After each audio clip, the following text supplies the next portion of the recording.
السلام علیکم ورحمۃ اللہ وبرکاتہ۔ ناظرین کرام، تھرسڈے تفسیر کی محفل میں آپ لوگوں کا تہ دل سے استقبال ہے۔ ماہ ربیع الاول کی مناسبت سے ہم لوگوں نے نبی اکرم صلی اللہ علیہ وسلم کی سیرت کے تعلق سے جو آیتیں قرآن میں ہیں ان کے چیدہ آیات آپ لوگوں کے سامنے پیش کرنے کی کوشش کر رہے ہیں۔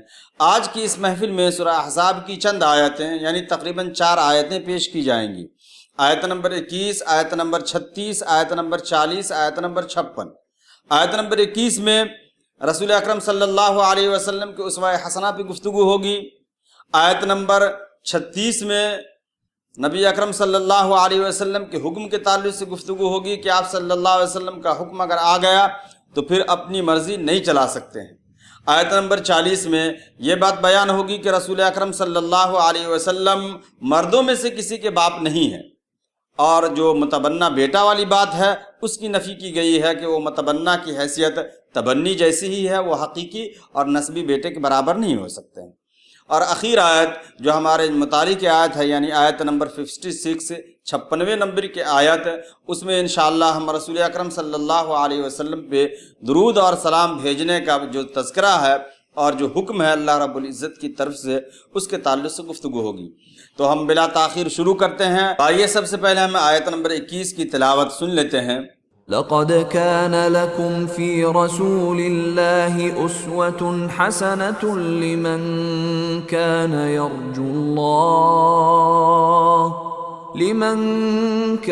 يرجو الله واليوم الآخر وذكر الله كثيرا۔ تلاوت سننے کے بعد ہم مناسب سمجھتے ہیں کہ اس آیت کا ترجمہ بھی سن لیا جائے۔ ترجمہ یہ ہے، در حقیقت تم لوگوں کے لیے اللہ کے رسول صلی اللہ علیہ وسلم میں ایک بہترین نمونہ ہے، ہر اس شخص کے لیے جو اللہ اور یوم آخرت کا امیدوار ہو اور کثرت سے اللہ کو یاد رکھے۔ ناظرین کرام، یہ آیت جو آیت نمبر 21 ہے سورہ احزاب کی آیت ہے۔ سورہ احزاب میں اللہ رب العزت نے 73 یعنی 73 آیتیں اس میں نازل فرمائی ہیں، جن میں سے ہمارے مطالعے میں آج آیت نمبر 21 رہے گی۔ اس آیت میں اللہ رب العزت نے یہ مومنوں سے کہا ہے کہ رسول اکرم صلی اللہ علیہ وسلم کی حیات طیبہ میں ہمارے لیے نمونہ ہے، ایک حسین نمونہ ہے، اور نمونے کے لیے جو اللہ رب العزت نے لفظ استعمال کیا ہے وہ اسوہ استعمال کیا ہے۔ اسوہ کہتے کسے ہیں؟ تو اسوہ کا مطلب یہ ہے کہ ایسی چیز، ایسی شے جس سے کوئی غمزدہ اور شکستہ دل تسلی حاصل کرے، یعنی نبی اکرم صلی اللہ علیہ وسلم کی ذات میں ہمارے لیے شان غم گساری ہے۔ آپ صلی اللہ علیہ وسلم کی زندگی کو دیکھ کر کے ہم اپنی زندگی کو سنوار سکتے ہیں، اس تعلق سے گفتگو کریں گے۔ اب ہم آتے ہیں اس آیت کا پس منظر کیا تھا، کیسے مراحل میں، کن حالات میں اللہ رب العزت نے اس آیت کو نازل فرمایا ہے۔ یہ آیت سورہ احزاب کی آیت ہے۔ سورت کے نام ہی سے اندازہ ہو جا رہا ہے کہ یہ غزوہ احزاب یا غزوہ خندق کے موقع سے یہ آیت نازل ہوئی ہوگی۔ ہم میں سے ہر ایک کو معلوم ہے کہ رسول اکرم صلی اللہ علیہ وسلم کی جائے ولادت مکہ مکرمہ ہے۔ آپ صلی اللہ علیہ وسلم مکہ سے ہجرت کر کے مدینہ آئے۔ مدینہ آنے کے بعد بھی کفار و مشرکین جو مکے کے تھے آپ صلی اللہ علیہ وسلم اور مسلمانوں کو چین سے نہیں رہنے دیے۔ پے بپے 2 جنگیں ہوئیں، 2 جنگوں میں بھی مسلمانوں کا پلڑا عمومی طور سے بھاری رہا اور مسلمان ہی غالب رہے۔ البتہ ان لوگوں نے اخیر میں ایسا کیا، کفار و مشرکین نے، کہ تمام قبائل کے کفار کو، مشرکین کو اور مسلم مخالف جو طاقتیں تھی سب کو اکٹھا کر لیا، اور ایک چھوٹی سی بستی جو نئی آباد ہوئی تھی، ایک چھوٹی سی ریاست جس کی قیادت رسول اکرم صلی اللہ علیہ وسلم کر رہے تھے، اس کو ختم کرنے کے لیے، اس کا قلع قمع کرنے کے لیے تقریباً 10,000 کا لشکر اور 10,000 سرماؤں کو لے کر کے مدینے پہ دھاوا بول دیا۔ رسول اکرم صلی اللہ علیہ وسلم کو بروقت یہ اطلاع ملی، پہلے سے یہ خبر نہیں تھی کہ یہ معاملہ ہے، یہ تو خبر تھی کہ کچھ جنگوں کا معاملہ ہے، لیکن یک بیک 10,000 کے لشکر کے ساتھ آ جانا یہ بڑا سمجھیے کہ مدینے والوں کے لیے بہت سوچنے کا مقام تھا۔ آپ صلی اللہ علیہ وسلم نے مشورہ کیا۔ بات یہ آئی حضرت سلمان فارسی رضی اللہ تعالیٰ عنہ کی طرف سے کہ ہمارے یہاں یہ حضرت سلمان فارسی رضی اللہ تعالیٰ عنہ ایران کے رہنے والے تھے، انہوں نے اپنے یہاں کی حکمت عملی بتائی کہ جب ہم دشمن کے مقابلے میں نہیں ہوتے ہیں، یعنی مقابلہ نہیں کر سکتے ہیں، تو ہم کیا کرتے ہیں، یعنی خندق کھودتے ہیں۔ سلمان فارسی رضی اللہ تعالیٰ عنہ نے مشورہ دیا کہ مدینہ منورہ کی ایک طرف آبادی ہے، ایک طرف کھجور کے باغات ہیں، ایک طرف حرہ ہے، ایک طرف جو جگہ باقی اس کو خندق کھود دیا جائے، کھائی کھود دی جائے تاکہ اس میں محفوظ ہو جائے ہم لوگ۔ آپ صلی اللہ علیہ وسلم نے حضرت سلمان فارسی رضی اللہ تعالی عنہ کے اس مشورے کو قبول فرمایا اور تمام صحابہ کرام پہ تقسیم کر دیا کہ اتنے اتنے جگہوں کی کھدائی تمہیں کرنی ہے۔ اب ہمیں یہ دیکھنا ہے کہ اس کھدائی میں رسول اکرم صلی اللہ علیہ وسلم بذات خود اپنے گھر سے باہر تشریف لائے، کدال لیا، بیلچا لیا، کھدائی کیا، مٹی کو اکٹھا کیا اور جگہ سے دور یعنی کنارے میں جا کر کے مٹی رکھا۔ یہ آپ صلی اللہ علیہ وسلم کی زندگی تھی اس وقت، یعنی شانہ بشانہ مومنوں کے ساتھ آپ صلی اللہ علیہ وسلم کام کرتے رہے، بلکہ کام کے دوران صحابہ کرام جو رجزیہ کلام پڑھا کرتے تھے آپ صلی اللہ علیہ وسلم اس کا بھی ساتھ دیا کرتے تھے۔ اور ایک بار تو ایسا ہوا کہ ایک صحابی جن کا نام جعیل تھا، اس نام کو رسول اکرم صلی اللہ علیہ وسلم نے پسند نہیں فرمایا اور اسی موقع سے اس کا نام عمر رکھ دیا۔ صحابہ کرام نے اسی کے نام سے رجزیہ کلام بنا لیا کہ سماہ من بعد جعیل عمرا وکان للبائس ظہرا، یعنی جب جب صحابہ کرام عمرہ کہا کرتے تھے تو نبی اکرم صلی اللہ علیہ وسلم باتوں میں اپنی باتوں کو ملانے کے لیے جواباً آپ صلی اللہ علیہ وسلم بھی عمرہ کہا کرتے تھے۔ کیا روح پرور منظر رہا ہوگا اس وقت۔ لیکن انہی مناظر کے درمیان ایسے مواقع بھی درپیش آئے جس سے دیکھ کر کے رونگٹے کھڑے ہو جاتے ہیں کہ کیا ایسا ہو سکتا ہے، اور ان حالات میں کیسے مسلمانوں نے اپنے آپ کو سنبھالا اور کس طریقے سے اپنی حفاظت کی اور کس طریقے سے رسول اکرم صلی اللہ علیہ وسلم کی باتوں کو ہو بہو مانا۔ انشاءاللہ اس پہ ہم بعد میں آئیں گے۔ ایک اور واقعہ کے تذکرہ میں کروں، سلمان فارسی رضی اللہ تعالیٰ عنہ خندق کی کھدائی کر رہے ہیں، اسی درمیان ایک سخت چٹان مل جاتا ہے اور وہ چٹان ان سے ٹوٹ نہیں رہا ہے۔ رسول اکرم صلی اللہ علیہ وسلم سے درخواست کیا انہوں نے، آپ صلی اللہ علیہ وسلم نے اپنے پھاوڑے سے اس چٹان کو توڑ دیا۔ توڑتے وقت جو چٹان سے ایک چمک نکلی، آپ صلی اللہ علیہ وسلم نے کہا اس چمک میں مجھے قیصر و کسریٰ کے محلات دکھائے گئے ہیں، ایک وقت ایسا آئے گا کہ تم اسے فتح کرو گے۔ دیکھیے یہ الفاظ، یہ جملے ایک نبی ہی کی زبان سے ادا ہو سکتے ہیں، ورنہ بظاہر دیکھنے میں حالات تو ایسے ہیں کہ جان کے لالے پڑے ہوئے، کھانے کو روٹیاں نہیں ہیں، بھوک سے بے حال بے تاب بے چین ہیں، پیٹ پر پتھر بندھ رہے ہیں، لیکن آپ صلی اللہ علیہ وسلم یہ خوشخبری سنا رہے ہیں، ایک نبی ہی کی زبان سے ہو سکتا ہے۔ اسی موقع سے خندق کھدائی کے موقع سے ایک صحابی رسول زید بن ثابت رضی اللہ تعالیٰ عنہ تھے، اس کے بارے میں آپ صلی اللہ علیہ وسلم نے کہا یہ بہترین نوجوان ہے، اسے نیند آ گئی اور خندق ہی میں سو گیا۔ ہوا یہ تھا کہ زید بن ثابت رضی اللہ تعالیٰ عنہ، ٹھنڈک بھی بہت تھی، زید بن ثابت رضی اللہ تعالیٰ عنہ خندق کھودتے کھودتے خندق ہی میں سو گئے اور نیند بھی آ گئی انہیں۔ اسی موقع سے حضرت عمار بن جزم، حضرت عمار رضی اللہ تعالیٰ عنہ نے ان کا اسلحہ لے لیا، جو بھی کھدائی کا سامان رہا اسے لے لیا اور چھپا دیا۔ رسول اکرم صلی اللہ علیہ وسلم نے ان سے مخاطب ہو کر، زید سے مخاطب ہو کر کے کہا کیا اے سونے والے کے باپ، اٹھ جاؤ، اور اس کے بعد جنہوں نے ان کے سامان کو چھپایا تھا ان سے مخاطب ہو کر کے کہا کہ ان کا سامان واپس کر دو۔ دیکھیے اس واقعے میں بھی ہمیں سبق مل رہا، یعنی ایسے مشکل حالات میں بھی سنجیدگی کے ساتھ ہنسی مذاق کیا جا سکتا ہے، سنجیدہ مزاح ایسے حالات میں بھی، ان مشکل حالات میں بھی کیے جا سکتے ہیں۔ اور اس واقعے کے درمیان آپ صلی اللہ علیہ وسلم نے فوراً مسلمانوں کو ایک تعلیم دے دی۔ آپ صلی اللہ علیہ وسلم نے کہا ہنسی مذاق میں بھی کسی مسلمان بھائی کا سامان نہ چھپایا جائے۔ تو گویا خندق کھدائی کا جو مرحلہ تھا اور غزوہ احزاب کا جو موقع تھا، اسی موقع سے یہ آیت نازل ہوئی کہ لَقَدْ كَانَ لَكُمْ فِي رَسُولِ اللَّهِ أُسْوَةٌ حَسَنَةٌ، کہ تم لوگوں کے لیے اللہ کے رسول صلی اللہ علیہ وسلم کی زندگی میں اسوہ حسنہ ہے۔